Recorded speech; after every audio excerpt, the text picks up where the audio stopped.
गुरुर्ब्रह्मा गुरुर्विष्णू गुरुर्देव महेश्वरा गुरुर्साक्षात् परब्रह्म तस्मै श्री गुरवे नमः। मैं प्राध्यापक डॉक्टर वसुंधरा गुड़े। आज हम गुरु पूर्णिमा के बारे में हम चर्चा करेंगे। हमारे भारतीय संस्कृति के अनुसार हम हर साल गुरु पूर्णिमा का उत्सव बड़े धूमधाम से मनाते हैं। तो गुरु पूर्णिमा का जो महत्व है इसके बारे में हम चर्चा करेंगे। तो गुरु पूर्णिमा को व्यास पूर्णिमा भी कहा जाता है। व्यास पूर्णिमा इसलिए कहा जाता है क्योंकि यह व्यास जी का जन्म दिवस भी है और इन्हीं दिनों उन्होंने जो है 4 वेदों की रचना की है, इसलिए उनको वेद व्यास भी कहा जाता है। तो वैसे देखा जाए तो हम धार्मिक आध्यात्मिक गुरुओं का सम्मान करने के लिए, शैक्षणिक गुरुओं का सम्मान करने के लिए हम गुरु पूर्णिमा का उत्सव हम मनाते हैं। वैसे देखा जाए तो गुरु का महत्व हर एक के जीवन में महत्व है, उस बहुत महत्व है। दत्तात्रेय जी ने तो 24 गुरु बनाए थे, तो उसके बारे में हम विस्तार से बाद में किसी और वीडियो में हम चर्चा करेंगे। लेकिन आध्यात्मिक दृष्टि से या शैक्षणिक दृष्टि से, सामाजिक दृष्टि से जब हम गुरुओं के बारे में चर्चा करते हैं तो उस समय मुझे लगता है कि सबसे पहले हमारी गुरु होती है हमारी माँ, जो हमें बोलना सिखाती है, चलना सिखाती है। और वह मेरी माँ, वह भी एक अध्यापिका थी, वह मेरी पहली गुरु है, इसलिए मैं उनको जो है वंदन करती हूँ। और वह मेरी जो गुरु है तो उन्होंने अपने जीवन में संघर्ष करते हुए हम 3 बहनों को, 2 भाइयों को पढ़ा लिखा करके समाज में जीने लायक बनाया, सम्मान लायक हमारा जीवन मेरी माँ ने बनाया। और उसका साथ दिया है मेरे पिताजी स्वातंत्र सैनिक ज्ञानोबा गोविंदराव तांबले। वह भी तो मेरे गुरु है, क्योंकि उन्होंने भी उनके बर्ताव से, उनके व्यवहार से हमें बहुत कुछ सिखाया है। तो ऐसे देखा जाए तो गुरु के बारे में जब हम चर्चा करते हैं तो आध्यात्मिक गुरुओं के बारे में जब हम चर्चा करते हैं तो हमारे आध्यात्मिक गुरु है गोपाल महाराज अपसिंगेकर, चंद्रशेखर महाराज और बहुत सारे ऐसे आध्यात्मिक गुरु है, जनक महाराज है। तो ऐसे आध्यात्मिक गुरु के बारे में जब मैं बोलती हूँ तो उस समय श्री श्री रविशंकर जी, यह भी मेरे गुरु है, जिन्होंने मुझे बहुत सारा अच्छा ज्ञान दिया, सुदर्शन क्रिया दी, जिसके कारण आज हम जीवन में स्वस्थ जीवन जी रहे हैं।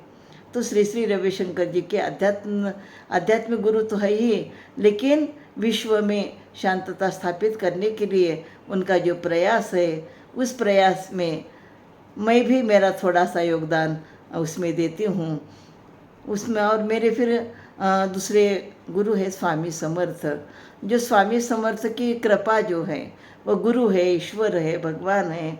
उनकी कृपा से तो मेरे जीवन की बहुत सारी इच्छाएं पूरी हो जाती है। भगवान के बारे में यदि हम बात करना चाहते हैं तो भगवान पांडुरंग है, विट्ठल है, तो ये भी हमारे गुरु है, जिनसे हमें बहुत अच्छा सारा मार्गदर्शन तो हमें मिला है। लेकिन गुरुओं के बारे में जब हम चर्चा करते हैं तो गुरु कैसा होना चाहिए, हमारे जीवन में गुरु का क्या महत्व है। कहा जाता है कि हर जगह पर तो यानी भगवान हर एक के पास नहीं जा सकते, इसलिए भक्त और भगवान का माध्यम कौन है, गुरु है। लेकिन यहाँ पर कबीरदास जी का एक दोहा मुझे स्मरण आता है। तो कबीरदास जी ने अपने दोहे के माध्यम से बताया है कि भगवान से भी बड़ा गुरु है। तो क्या कहते हैं कबीर जी, गुरु गोविंद दो खड़े काके लागे पाए, बलिहारी गुरु अपने गोविंद दियो बताए। तो कहते हैं कि मेरे सामने मेरे ईश्वर, मेरे भगवान और मेरे गुरु दोनों भी मेरे सामने आ गए, तो मेरे मन में सवाल उठता है कि मैं किसके चरण स्पर्श करूं, पहले भगवान के करूं या पहले गुरु के करूं। तो कबीरदास जी कहते हैं कि हमें ईश्वर कहाँ पर है, यह हमें किसने बताया है, हमारे गुरु ने बताया है। सही दिशा हमें गुरु ने दी है, इसलिए ईश्वर से पहले हमें गुरु की चरण स्पर्श करनी चाहिए और उसके बाद फिर हमें ईश्वर की चरण स्पर्श करनी चाहिए। तो इसे देखा जाए तो गुरु का महत्व हमारे जीवन में बहुत ही महत्व है। जिसके जीवन में गुरु होते हैं उनका जीवन सही दिशा में जाता है। वैसे देखा जाए तो जब हमें गुरु प्राप्त होते हैं तो आध्यात्मिक जीवन में जब हम गुरु के बारे में सोचते हैं तो आध्यात्मिक जीवन में गुरु का बहुत बड़ा महत्व है। क्योंकि श्री श्री रविशंकर जी कहते हैं कि जहाँ पर ज्ञान विज्ञान समाप्त हो जाता है, हमारा कोई काम नहीं होता, वहाँ पर अध्यात्म से हमारा काम हो जाता है। और ऐसा कई प्रत्यय मुझे मेरे जीवन में आया है।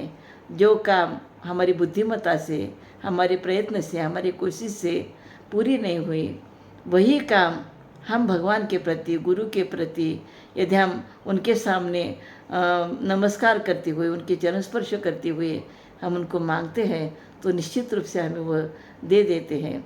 तो वैसे देखा जाए तो गुरु का हमारे जीवन में बहुत सारा महत्व है और यही गुरु हमें अपने जीवन में दिशा देने वाले, मार्गदर्शन करने वाले हमारे गुरु है।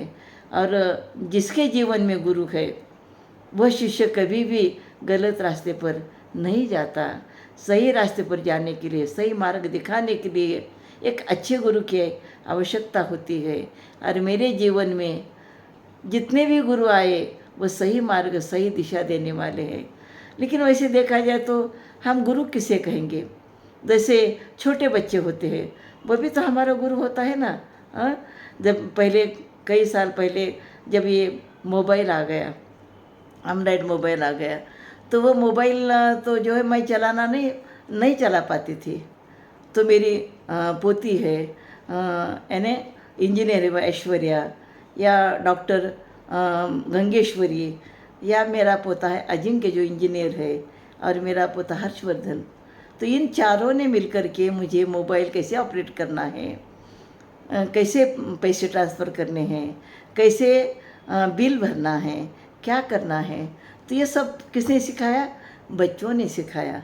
तो बच्चे भी हमारे गुरु हो गए कि नहीं? और इसलिए दत्तात्रेय जी के अनुसार जीवन में, हमारे जीवन में जो जो भी कोई आते हैं वह हमारे गुरु होते हैं, जिन्होंने हमें अच्छी बात सिखाई, हमें हिम्मत दी, साहस दिया, सही मार्ग दिखाया, वही हमें हमारे गुरु हैं। तो वैसे देखा जाए तो गुरु पूर्णिमा तो कल हुई, लेकिन आज मैं गुरु पूर्णिमा के अवसर पर सभी गुरुओं को मैं यानी शतबार नमन करती हूँ, प्रणाम करती हूँ, और मैं उनका आशीर्वाद लेती हूँ और चाहती हूँ कि उन गुरुओं का आशीर्वाद मेरे सर पर हमेशा रहे और उनके आशीर्वाद से ही मैं अपने जीवन में प्रगति कर सकूं। धन्यवाद।